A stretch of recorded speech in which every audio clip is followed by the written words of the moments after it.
भरपूर तौर पर अवाम में एक इस्तराब और एहतजाज पाया जा रहा है और रबीउल अव्वल के महीने में पाकिस्तान के मुसलमान और दुनिया भर के मुसलमान जनाब रसूलुल्लाह सल्लल्लाहु अलैहि वसल्लम से अपनी अक़ीदत और मोहब्बत का इजहार करेंगे और जिन मुल्कों में इस किस्म के नाजेबा हरकत हो रही हैं और आपकी इज़्ज़त व नामूस के बरक्स इक़दामात हो रहे हैं आपके ख़िलाफ़, इंशाअल्लाह उम्मत मुस्लिमा की वहदत का सबब बनेगा।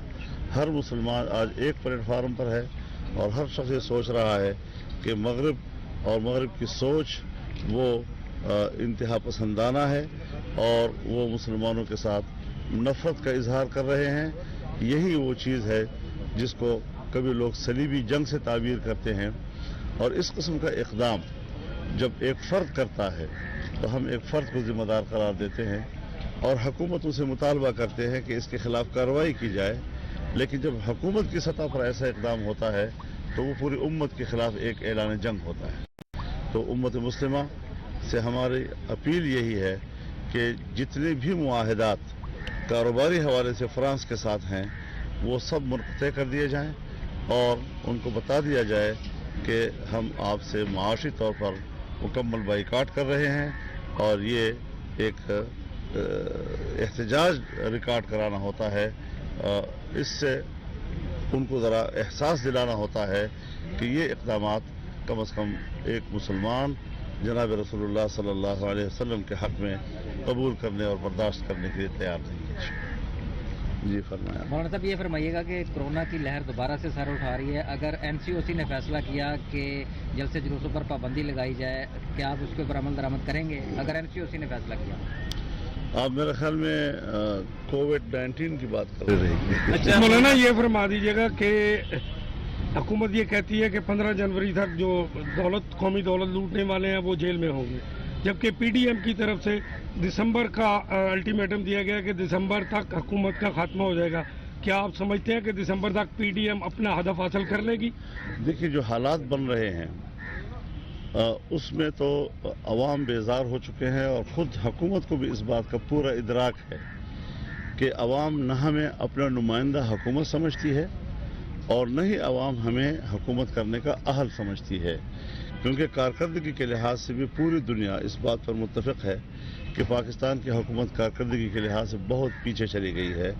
आम आदमी 2 साल के अंदर बराह रास्त मुतासर हुआ है इनकी माशी पॉलिसियों के नतीजे में। तो जाहिर है कि हुकूमत नहीं है पाकिस्तान में और जो है वो किसी बैसाखी पे खड़ी है। जो ही वो बैसाखी हटती है ये नहीं होंगे। सर ये बताइए कि आप 70 साल बाद एक ऐसा इशू जो कि पाकिस्तान और हमारी बहादुर मसल्ह अफवाज और हमारी मुईशत के लिए बहरान का सबब बना हुआ था, ये एक सामने आप लाए हैं। अब खदशात ये जाहिर किए जा रहे हैं कि या तो PDM में दरारें डलवाई जाएंगी या फिर आप कंप्रोमाइज़ कर जाएंगे, क्या कहते हैं इस हवाले से? देखिए मुझे तो आप जानते हैं कि मैं उसूलों पर कभी कंप्रोमाइज़ करने वाला बंदा नहीं हूँ। सियासत में मसलहतें आती रहती हैं, लेकिन एक उसूली मौक़िफ़ जो वाज़ेह होता है उस पर किसी किस्म की कंप्रोमाइज़, और इन्होंने दरार डालने की कोशिश की कि कराची में जिस तरह मरीम नवाज साहब के कमरे में वहाँ पर रेंजर घुसे हैं और उनका ख्याल ये था कि वहाँ पर चूँकि सूबाई हुकूमत पीपल्स पार्टी के हाथ में है तो हम इस तरीके से मुस्लिम लीग और पीपल्स पार्टी के दरमियान एक रस्साकशी और एक दूसरे को इसके सामने आने के लिए मजबूर कर देंगे। लेकिन पीपल्स पार्टी ने वहाँ जो रवैया इख्तियार किया बहुत ही दानिशमंदाना था और भरपूर तौर पर उन्होंने इस पर पूरी PDM का साथ दिया। इस वाक़े के ख़िलाफ़ पूरी हुकूमत मैदान में आ गई और उसके बाद आपने देखा कि वहाँ की पुलिस ने जो रद्द-ए-अमल दिया है वो रद्द-ए-अमल बहुत ही हौसला अफजा है। तो पाकिस्तान की तारीख़ में पहली मरतबा ऐसा रद्द-ए-अमल आया है जो हम समझते हैं कि आम तौर पर ऐसा होना नहीं चाहिए, लेकिन क्यों एक इदारे को इस हद तक मजबूर कर दिया गया कि उनको SSP लेवल पर भी छुट्टियां लेकर जिम्मेदारियों से ओहदा बरा होने पर मजबूर किया गया। कश्मीर के मसले मौलाना साहब क्या सूरत-ए-हाल आप देख रहे हैं इस वक्त हुकूमत जिस हालात से गुजर रही है? देखिए कश्मीर तो आप जानते हैं कि कश्मीर को 3 हिस्सों में तकसीम करने का फार्मूला तो खुद इमरान खान का था पहले से। अब उसी को सामने रखते हुए आप देखें कि मकबूजा कश्मीर के स्पेशल स्टेटस को ख़त्म करके उसको बाकायदा हिंदुस्तान की दूसरी रियासतों की तरह हैसियत दी गई, और उस पर आप इसका भी मुशाहिदा कर रहे हैं कि पाकिस्तान की सफारती कोशिशें क्या हैं, एफर्ट्स क्या हैं, कुछ भी नहीं। इससे मालूम होता है कि एक खामोशी जो रजामंदी की अलामत होती है, ये उस तरह की खामोशी थी। और फिर उसके बाद अब दूसरा मसला जो है गिलगित बल्तिस्तान का उठाया गया है, जहां पर कश्मीरियों को एतमाद में नहीं लिया जा रहा, जहां पर स्टेक होल्डर्स को एतमाद में नहीं लिया जा रहा। अगर जो कुछ उन्होंने किया है और जो कुछ यहाँ हम करें, उसूली तौर पर फिर ये बताएं कि 1949 की करारदादों और उस हवाले से पाकिस्तान के मौक़िफ़ का क्या बनेगा। यानी जब पाकिस्तान ने 1949 में अक़वाम मुत्तहिदा के अंदर, सलामती काउंसिल के अंदर जो कश्मीर के नक्शे खुद जमा कराए हैं और उसके अंदर गिलगित बल्तिस्तान को डाला है, और फिर आज़ाद कश्मीर की सुप्रीम कोर्ट का फैसला है कि Gilgit Baltistan is a part of all Jammu Kashmir, तो उस हवाले से पाकिस्तान को अपने उसूली मौक़िफ़ की तरफ भी देखना होगा कि अगर वो कश्मीरियों को इस तरह मायूस करेंगे तो उनकी जो 72 साल से जो उनके खून पर हमने सियासत की है, जहां हमने उनके माओ बहनों की इस्मतों पे सियासत की है, जहां हमने उनके बच्चों के चेहरों से छलकते हुए खून पे सियासत की है, उन बेचारों का क्या बनेगा। तो वो किस तरह पाकिस्तान पर कोई कौम आज के बाद एतमाद करेगी। पाकिस्तान एक मुल्क है, पाकिस्तान के अंदर 22 करोड़ अवाम रहते हैं, उसका अपना एक मकाम है दुनिया में। दुनिया क्या सोचेगी हमारे बारे में कि पाकिस्तान के लिए हम कुर्बानियाँ दें, और फिर बाद में उसका नतीजा ये निकले। तो मेरे ख्याल में हमें इस किस्म की हरकतों से बाज रहना चाहिए।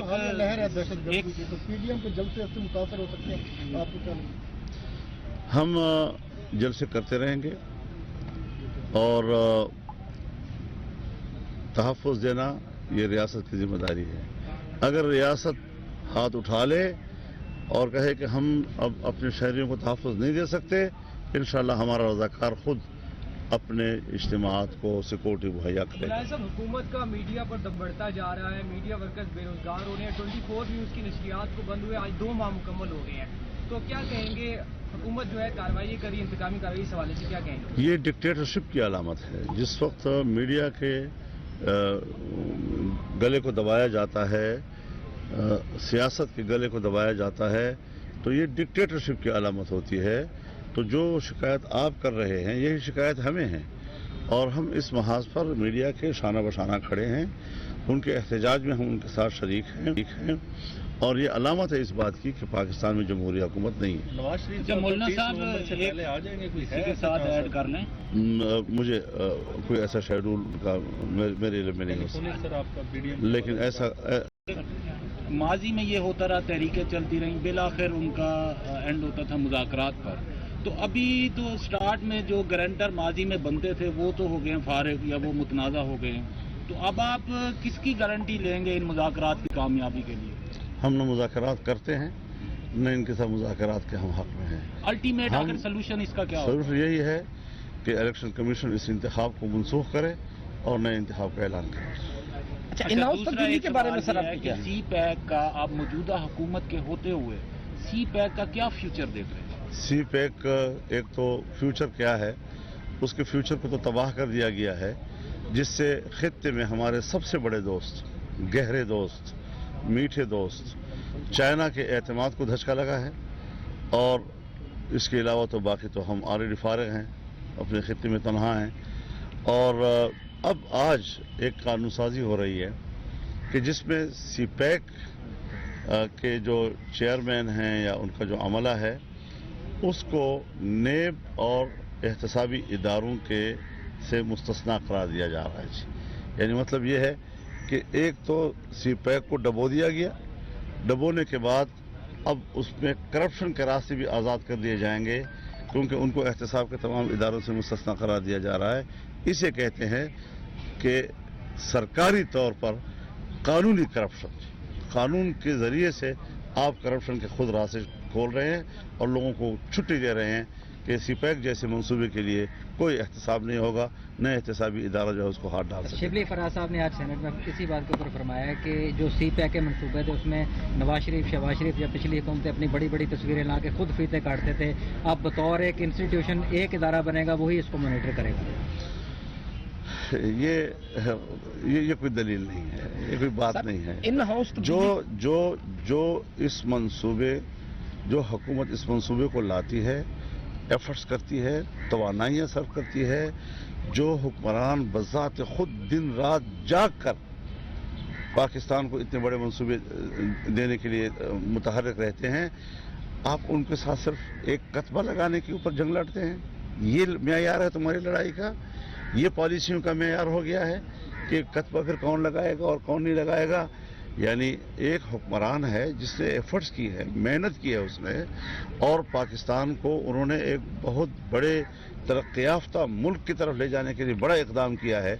آج آپ کہتے ہیں جی کہ آپ کتبہ کیوں لگاتے ہیں اس کے اوپر؟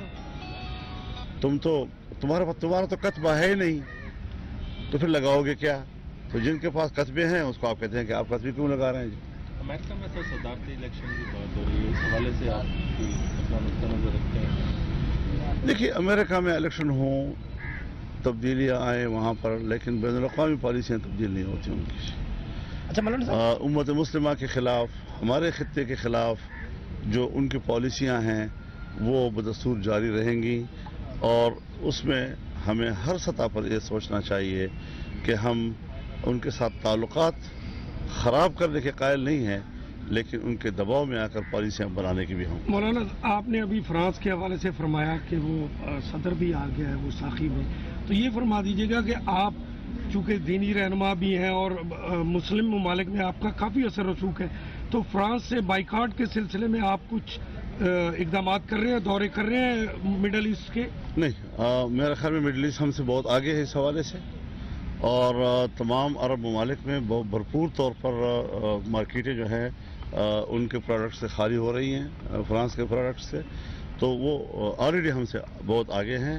سب سے ٹاپ پر اس وقت یا اردگان جا رہا ہے یا چائچنا جا رہا ہے، تو بہت بھرپور طور پر وہ اپنا میسج دے رہے ہیں، اور میں سمجھتا ہوں یہ آواز صرف ایک حکمران کی نہیں یا ایک قوم کی نہیں، یہ امت مسلمہ کی آواز ہے۔ اچھا مولانا صاحب، نواز شریف کا جو بیانیہ ہے کیا تمام پی ڈی ایم اس سے متفق ہے؟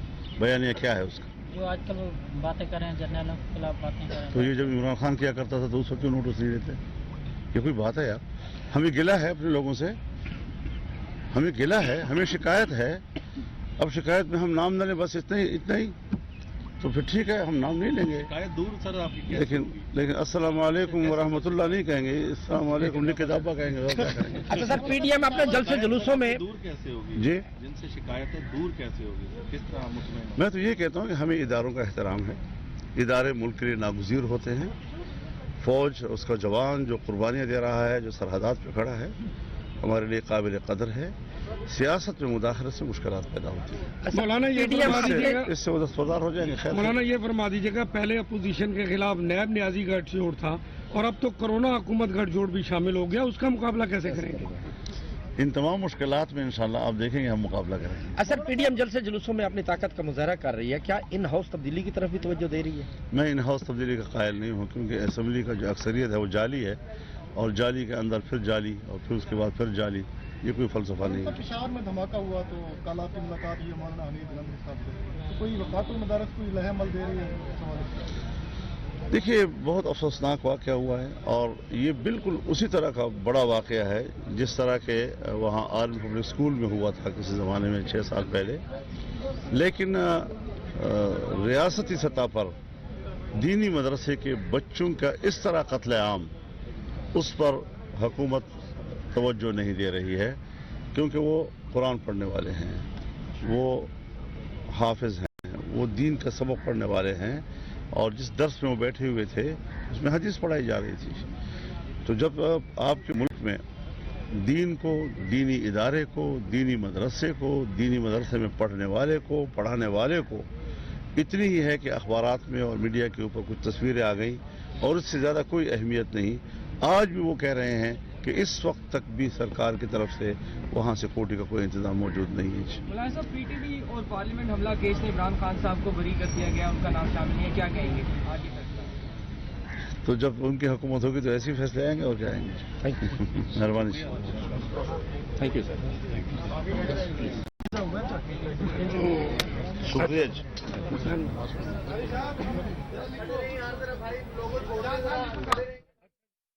ये फरमा